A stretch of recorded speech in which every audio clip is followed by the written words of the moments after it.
The only music I remember is Johnny G and the G-Men, the Glory Tones, Floyd Daigle and the K-Box Combo, Heights Theater, the Gentlemen, the Chessman, Wingo, and the Nellis. Great bands performed. Everything's great. Stevie Ray Vaughan, the guitar prodigy who silenced the world, died at 35 on August 27, 1990, after a terrifying helicopter crash in Wisconsin's Misty Hills. His death struck the core of American music and devastated millions of blues and rock enthusiasts. Behind the fiery solos, in the picture of a man wielding his Stratocaster like it was on fire was a tumultuous trip not everyone knew. Stevie endured countless nights of drink, cocaine, and soul-destroying loneliness. In Europe, he fainted on stage and was brought to the hospital from fatigue. He returned sober and stronger, writing songs about clarity, discipline, and trust in life. Stevie Ray Vaughan was more than a guitarist. He symbolized rebirth. A man who lost everything yet rediscovered himself via music. Just as he was starting a new life without drugs or illusions, fate brutally took him away. Behind the angry stage look was a man of contradictions, intense and lonely, calm and burning.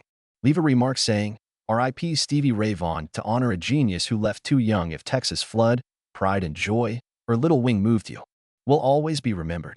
Join us as we retrace the path of the man who revived the blues and converted his pain into a mortal song. Early life. Stevie Ray Vaughan was born on October 3, 1954, in Dallas, Texas, a southern city seared by heat, scarred by poverty, and filled with dusty roadside bar blues. The youngest son of a working-class family, his father, World War II veteran Jimmy Lee Vaughan Sr., brought home combat wounds and unpredictable drunken wrath. Stevie's little childhood home was haunted by the elder Vaughan's excessive drinking and erratic behavior. Stevie used silence and prudence to avoid eruptions, not safety. Youth Stevie had only the guitar to hold on to in that cruel world. Taking after his older brother Jimmy Vaughan, a famous guitarist, he started learning at 7. Stevie educated himself with an acute ear, a sensitive heart, and small hands full of hopes and quiet fears.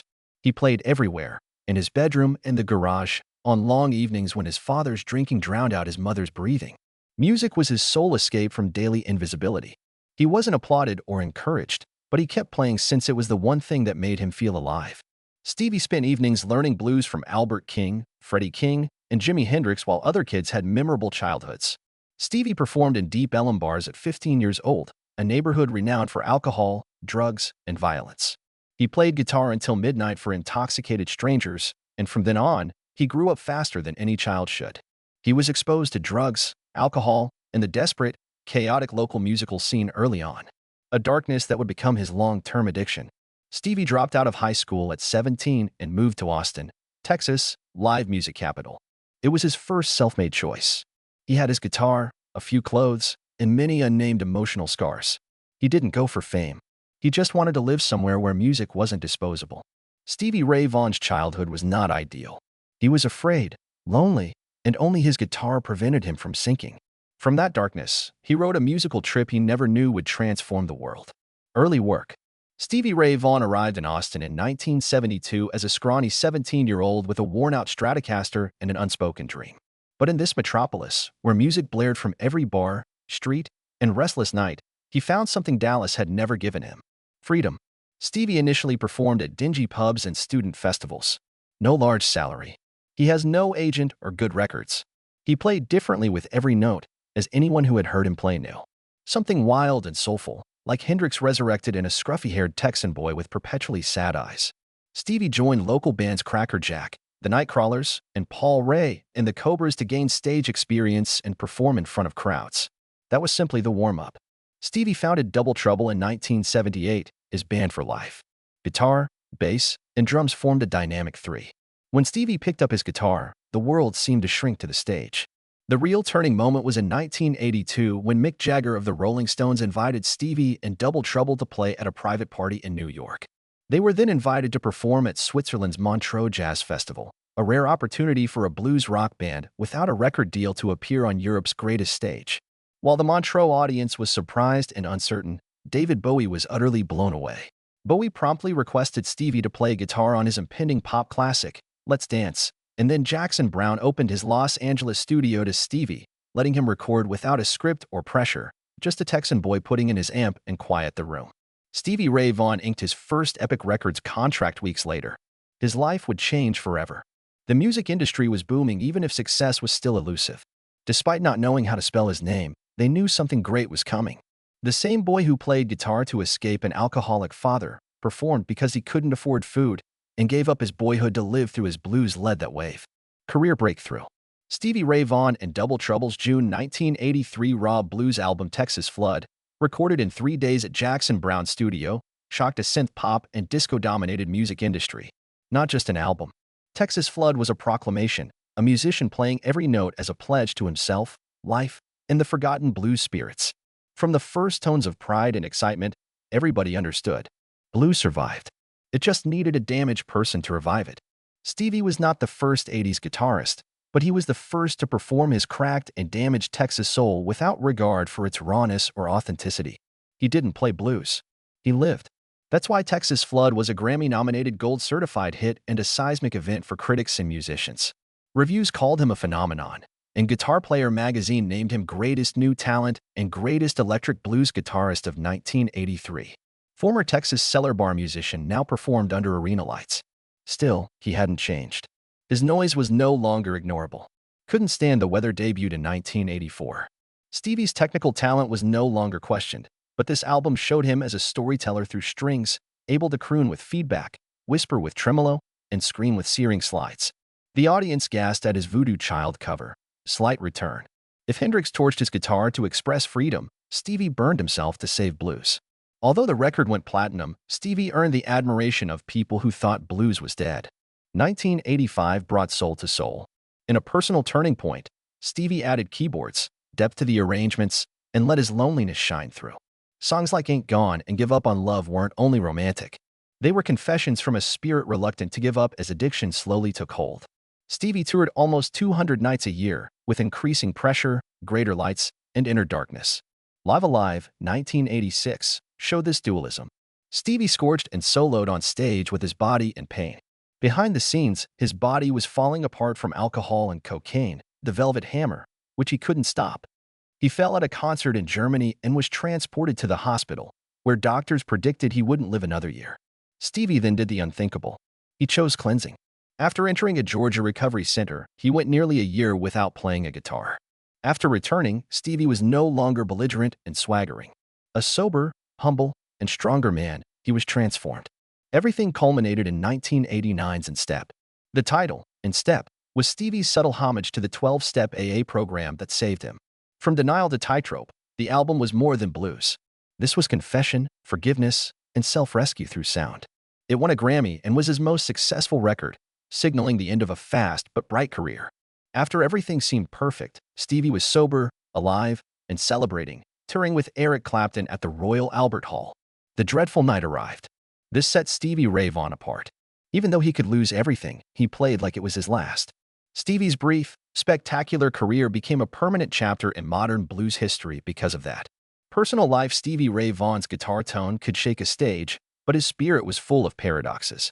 Lonely, frail, and desperate for love but unsure how to keep it, he lived as if every day was a war against addiction and himself. In the 1980s, Stevie's stardom led to alcohol and cocaine abuse. This weakened personal bonds. His longtime lover was Lindy Bethel, then Ukrainian model and artist Jana Lapidus. Even love couldn't anchor him when his thoughts was in white powder and hectic tours. Many ladies who knew Stevie characterized him as a sweet man, an excellent listener, and a man with buried pain in his eyes. He might delicately bring roses to a recording session for his sweetheart, then disappear for 2 weeks on an uncontrollable tour. Stevie loved fiercely and hurt deeply. Although his personal life never made headlines, there was always a quiet instability beneath the surface. Lenny, one of Stevie's most moving ballads, is said to have been written for an unnamed lover. Drug overdose is alleged to have killed her. This has never been proved, but it intensifies Lenny's sorrow, as if Stevie was speaking to a ghost only he could see. Stevie quit alcohol and drugs in 1986, but he also let go of harmful relationships and childhood self-destructive habits. Jana Lapidus, his partner at the time, accompanied him during rehabilitation. She saw the withdrawal shakes and silent evenings when he sat for hours to write a few lines of music for a life being reborn.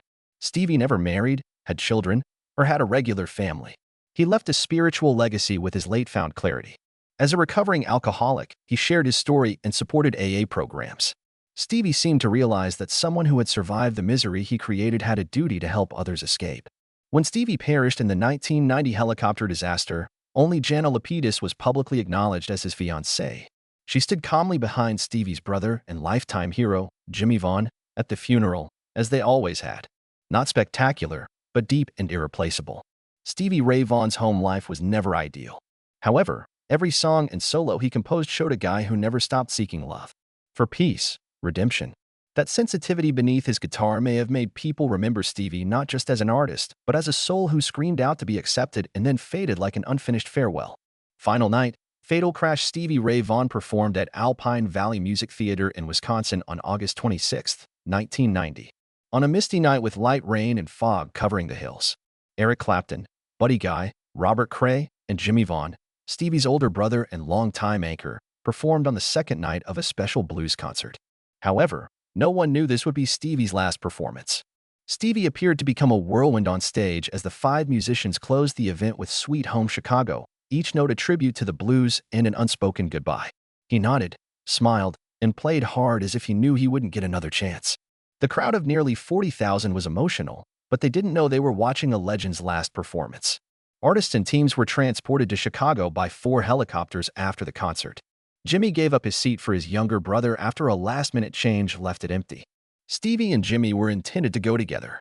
Stevie boarded the jet alone with 3 Eric Clapton team members: tour manager Bobby Brooks, bodyguard Nigel Brown, and assistant Colin Smythe.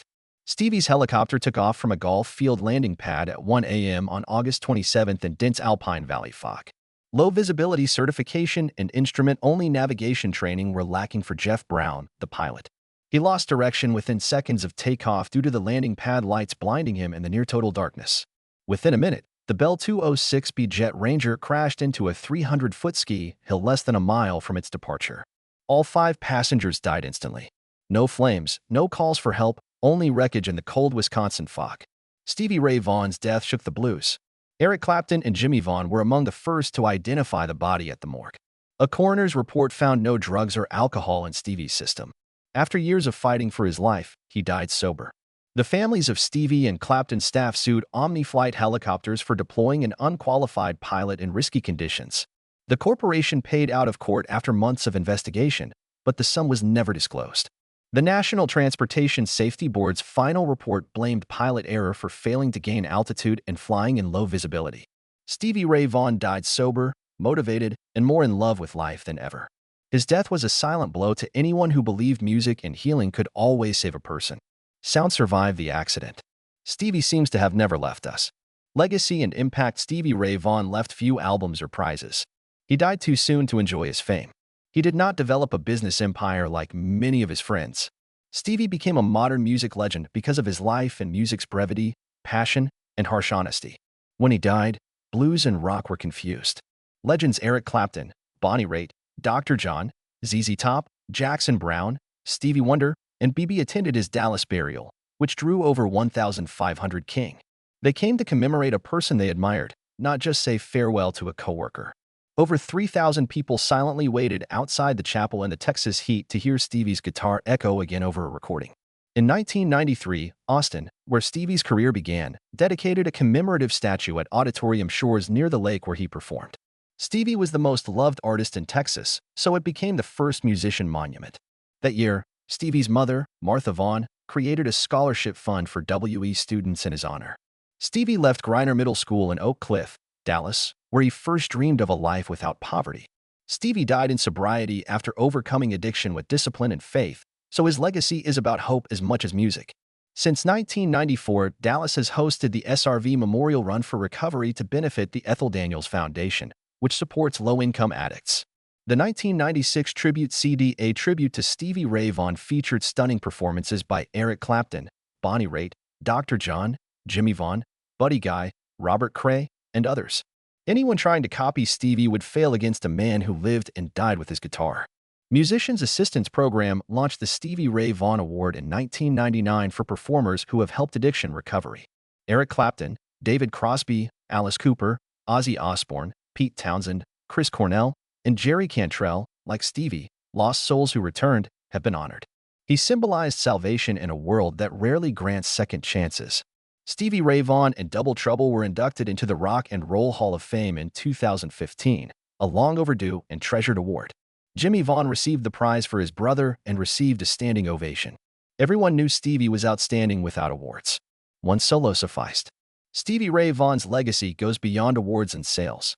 A young person taking up a guitar and trembling through their first blues note has it. It exists in people who were previously terrified, lost, and thought they didn't deserve to live, until they heard Tightrope and realized that staying balanced and walking is enough. Since Stevie Ray Vaughan survived the crash, when he played like it was his last and vanished, he became eternal and never had to leave his fans. Myths and stories. Stevie Ray Vaughan left more than music. Fan-to-fan stories about a mythical character who departed the sacred land of the blues were passed along. Stevie legends persist in a world where data showers and information freezes. Soul bits that never dissipated into his guitar smoke. Stevie claimed he'd sell his soul for the blues. Just feel the sound in my bones. Anything's unclear if he said anything or if supporters made it up. However, everybody who has seen him play Tin Pan Alley or Riviera Paradise has felt their heartstrings pulled taut. Many labeled him a reincarnated Hendrix, not just for his ability but also for his willingness to burn himself alive to preserve the blues. Stevie's bizarre dream the night before he died is frightening. He dreamed of soaring through a white mist, weightless and painless, he informed pals. After his last Alpine Valley gig, he said to Eric Clapton, "I feel like something's changing." No one noticed until the helicopter vanished into the fog and never returned. Stevie's affection for his Stratocaster, #1, is his most loyal partner. My Girl was a treasured item to him. After one Austin show, the instrument was stolen. Stevie panicked and phoned every pawn shop in town to retrieve it. He wept when it was returned to him because it housed his sweat, blood, and memories of a life spent playing music without compromise. The rare sweet ballad among Stevie's firestorms was Lenny. Rumor has it the song was written for a lost lover. Addiction killed or took his life.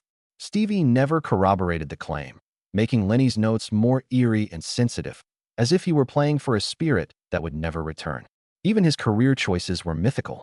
Stevie refused David Bowie's global tour invitation after releasing Let's Dance. He didn't want to lose his blues roots in a bright limelight, not out of conflict. Instead, he went to Austin and toured with Double Trouble in small places where he could be himself. Because of that, Stevie is remembered as a wonderful artist and a man who never compromised his soul. He didn't deliver philosophy speeches or develop an image team. His legacy of tales, sad eyes, and a faint, hurting awareness that we once glimpsed something sacred that slipped away into the mist was genuine. No one had to write Stevie Ray Vaughan's legend. His life and death were enough to write the legend forever. Most legends live longer than Stevie Ray Vaughan. He didn't have a decades-long career, a full family, or golden years in renown. In less than 10 years, with bruised fingertips and a shattered Stratocaster, he performed what few dared. He revived a genre many thought was dead. Stevie never spoke about his life, from a frightened Dallas youngster to an artist who reached the heights and then fell. He shouted, shook, and spoke like an unfinished prayer through his guitar. He lived and healed through music, and tragically died just as he was returning to it, more sober, clear, and free than ever. Stevie was distinct from other legends established on titles. He became famous for living honestly, playing fearlessly, and falling deeply. He didn't need scandals or PR. People knew after one short solo. Behind the guitar was a guy who had loved, hurt, failed, and, briefly, found his way back. After listening to Riviera Paradise on a rainy night or playing Pride and Joy when you felt lost, you'll realize why Stevie Ray Vaughan is alive.